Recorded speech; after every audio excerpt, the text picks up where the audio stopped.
You can talk to your attorney. I'm trying to pull teeth here about what happened. I mean, I'm sentencing you. Vo, wait a second, this judge is clearly annoyed, and that's a red flag right before sentencing. If the facts are still murky, how's justice supposed to land right? Is this just sloppy defense work, or is there a bigger issue lurking beneath the surface? And I don't have all the information, okay? Was he in the car? I feel like I'm cross-examining. Was he in the car at the time? Pending against Mr. Harris is a charge of failure to stop after a non-public road accident, violation of Section 335.13A1 of the County and City Ordinances, a first-degree misdemeanor. Mr. Harris is present. He's accompanied by his attorney, Philip Peasley. Also present is Law Director John Lewis. Mr. Lewis, the court has received the status report. Thank you, Your Honor. The offer that we have discussed here, should the court be willing to accept this, would be an amendment of the charge to the charge of failure to stop after an accident involving the property of others. It is still a first-degree misdemeanor, and that is under Ordinance 335.14A. The difference between this charge and the original charge is that this charge does not carry mandatory. Vio, plot twist in the courtroom. That tiny clause, no mandatory suspension, could flip the whole outcome. Sharp move in plea bargaining, but is this real justice or just legal gymnastics? License suspension. I discussed that this amendment with Destiny Crider. She was the individual whose car was struck back in December 21st of 2024, actually. I discussed it with her. She was not concerned about the license suspension at all. All she's asking for is restitution for a vehicle that was damaged. I have for the court an estimate from West Penn Collision. The damage to this vehicle, which was a 2001 Chevy Blazer, was the grand total for the repairs of that vehicle would have been, the estimate that she provided to me, $6,874. And I have a copy of that in the court. I also provided Mr. Beasley.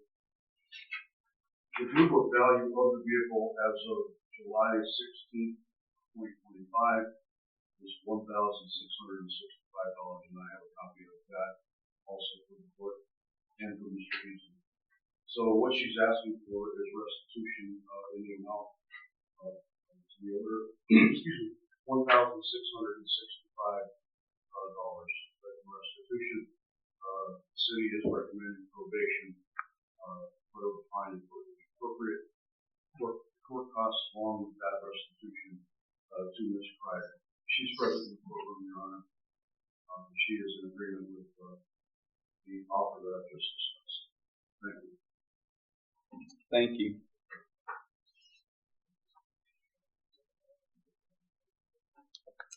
And the victim's name again is Destiny Crider.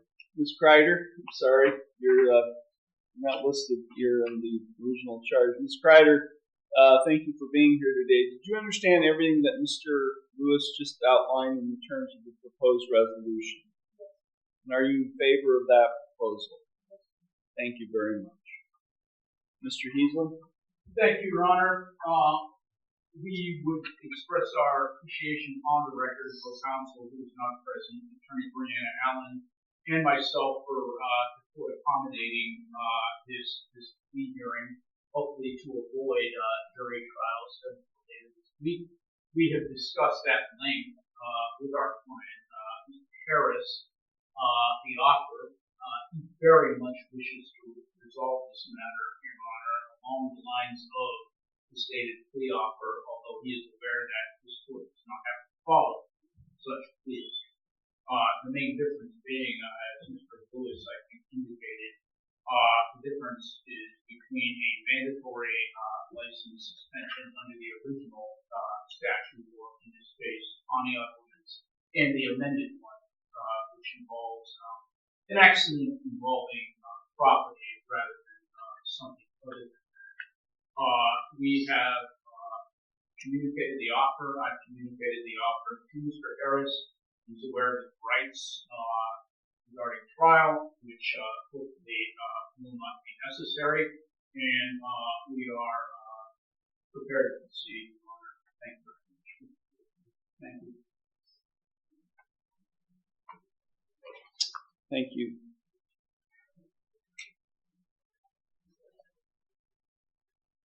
Okay, normally I don't allow pleas to,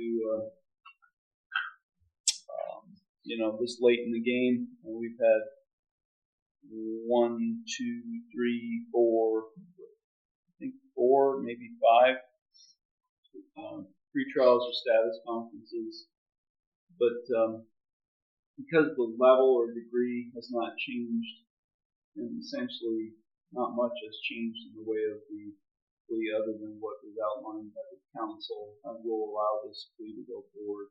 Thank you. Mr. Harris, it's my understanding today you wish to plead guilty to an amended charge of failure to stop after an accident involving property of others, a first-degree misdemeanor, violation of Section 335.14a of the Pontiac City Ordinances. Is that what you wish to do today? Yes. You understand by pleading guilty to this charge you are waiving your right to a trial, which includes your right to cross-examine witnesses and to confront evidence presented against you. You'd be waiving your right to testify or not to testify without any negative connotation. You'd be waiving your right to subpoena witnesses. You'd be waiving your right to a jury trial. You'd be waiving your right to be proven guilty beyond a reasonable doubt. Though, hold up taking the gravity of this moment. No trial, no fight, no second chances. He's handing over his rights in one swoop. Would you make that call so fast? Those are trial rights you'd be waiving by pleading guilty to this amended charge. Is that what you wish to do? Yes. You are represented by Mr. Heasley as well as Ms. Allen as well as the Public Defender's Office. Have you had sufficient time to consult with them? And are you satisfied with their counsel? Yes. Are you currently under the influence of any drugs, alcohol, or prescription medications that might affect your thinking? No. Are you currently on probation, parole, community control, or post-release control with any court? No. Has anyone made any promises to you as to a particular sentence that induced you to plead guilty to this amended charge today? No. No? And are you thinking clearly and you understand everything that's happening? Yes. Okay. I'm going to provide to you, Mr. Heasley, a written waiver of your trial rights and right to a jury trial and acknowledgement of effective plea. If you find that document acceptable, you can sign and date the trial. So the lady Harris, what the judge basically is now on the record, basically it shuts down appeal and the lady right to trial. Sign here. So, thank you.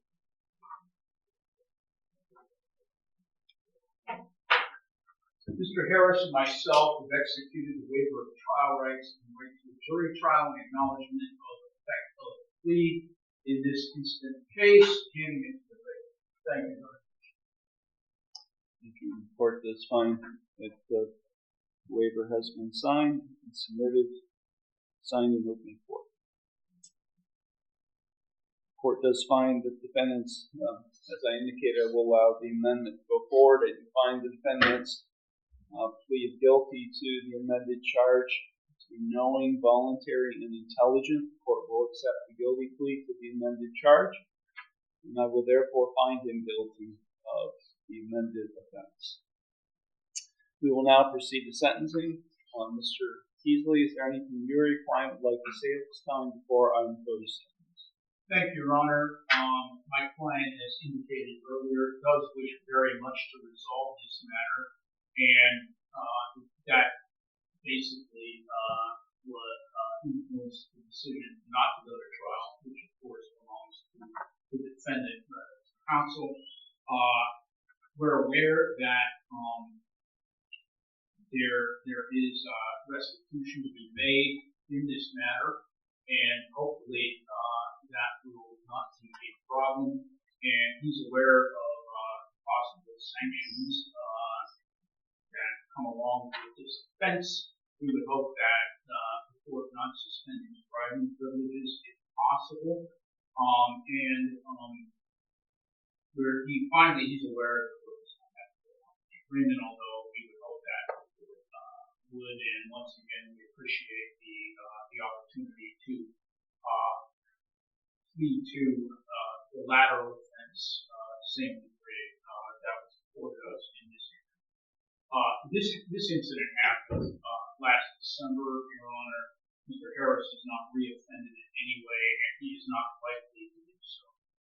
VO, the defense is selling a redemption arc low risk, full of regret. But in this courtroom, words aren't enough. It's the actions that do the talking. Thank you very much. Thank you. Mr. Harris, is there anything you would like to say at this time before I impose sentence? I'm not sure about this. That's one whole back to Okay. Okay. That's all? Okay. Okay. Mr. Lewis? Thank you, Your Honor. Just a real brief presentation. Back on December 21st, Ms. Kreider's vehicle was parked in front of her residence in the street. It was struck by another vehicle. Officers investigated the matter, determined that the vehicle belonged to Mr. Harris, and at that point in time, they found pieces of the vehicle that were there, including a piece of a Cadillac grill ornament, and they matched it to the front of Mr. Harris's vehicle, and it fit a piece of the Cadillac grill ornament fit perfectly. So that's how it was determined that Mr. Harris's vehicle was involved in the accident. Other than that, Your Honor, like I said earlier, all Ms. Kreider is really concerned with would be the restitution amount that we discussed previously of $1,665. She currently is without. She's been without a vehicle. Since this accident happened, is that correct? She's been without a vehicle this whole time. Thank you, Your Honor. Thank you. Ms. Kreider, is there anything you would like to say at this time before I impose sentence? No? Thank you. So I think if there's a restitution component included in it, it seems, because this was not a citation that was issued, this was a complaint filed with the law director, so I can't tell from the paperwork filed with the court whether he had insurance or not, but I'm assuming since restitution is a component of the sentence that there was no insurance. Was there insurance on the vehicle? I don't know. I don't know. Help me understand this. What does he mean by he didn't do it? We were prepared, Your Honor, although he does wish to resolve this matter according to the offer which was just recently extended to us with trial on this matter. But he has waived his rights. I understand. Just tell me what happened. I understand. Just tell me what happened. I'd like to know what he's claiming happened. Another individual, Your Honor, was operating the vehicle at the time of the accident, not his parents. But he does wish to. He will try. I just accepted your plea of guilty to this charge, Mr. Harris. I'm now in the sentencing stage. Okay, I understand. But I'm getting my own. So I'm not, as I said, I don't know what I'm allowed to say or not allowed to say. The judge wanted to know regarding insurance on Cadillac. I didn't have insurance on that vehicle. Whose vehicle was it? So the vehicle was in my name. I used, my brother had that vehicle. I'm sure I helped him out. It's your vehicle. So my name was his vehicle. He purchased it. He bought it. Was the title transferred? No, not transferred the title.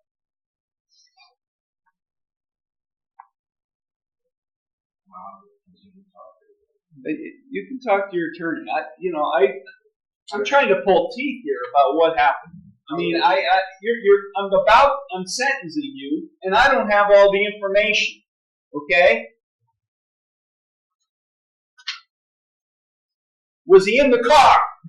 I feel like I'm cross-examining. Was he in the car at the time?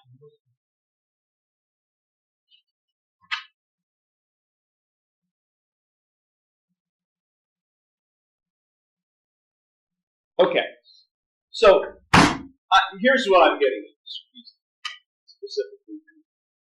If he pleads to a charge where he's operating a vehicle in an accident, and he's not able to provide proof of insurance on the vehicle he was driving, what happens?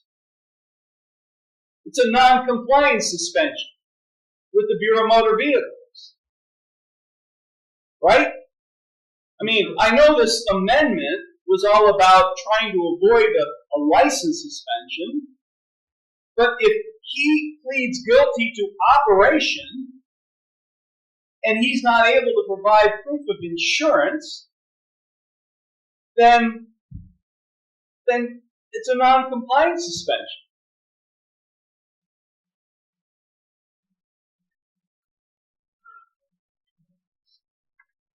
Right?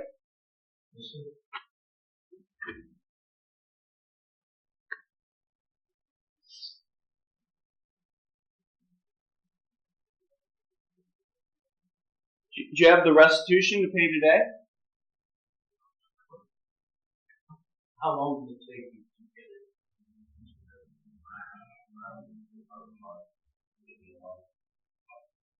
This case has been pending since December. You haven't been setting any money aside for that possible consequence?